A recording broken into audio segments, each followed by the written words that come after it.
So in this video we're going to be looking at how can we find the gradient of an arbitrary function, so something that doesn't just have a constant straight line but instead some sort of curved shape. Well, one way that we can try and approximate the gradient is our tangent line, but how do we calculate the gradient of our tangent line?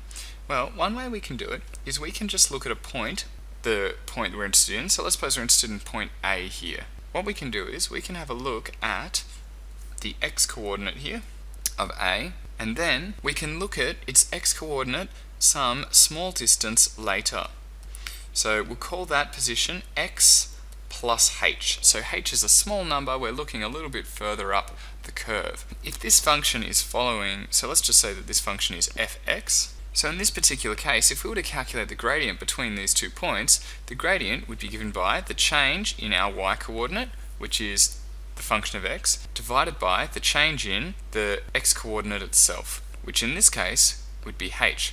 Let's use a little bit of mathematics to support this. Now, if we made h smaller and smaller, then we would be looking at a point that is closer and closer to this here. So if we made h very, very small, then we would essentially be looking at the gradient just at the point A that we're interested in, where the x value is simply x.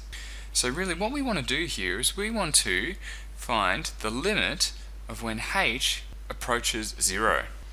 So our gradient is really the limit as h approaches 0 of the value of the function at x plus h minus the value of the function at x divided by h.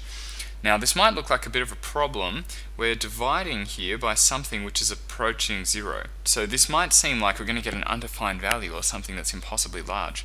This actually isn't always the case. So to show you that, let's look at a specific example.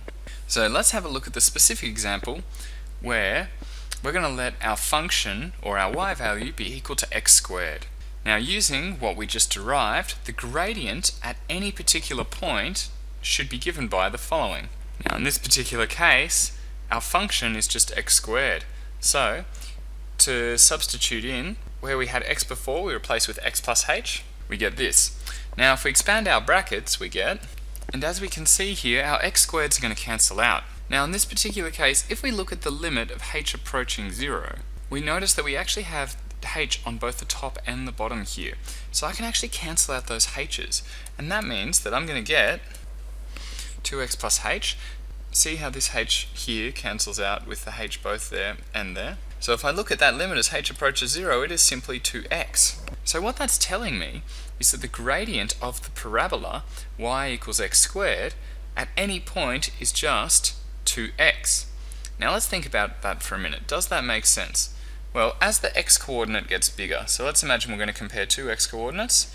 Call this one x1, and we'll call this one over here x2. So here x2 is bigger than x1. According to this formula, that means the gradient should also be larger. Now if we have a look here, we can see that's true. If I ask what's the gradient at this particular point here, well, the answer would be that the gradient m is just equal to 2x1. And over here, the gradient is equal to 2x2.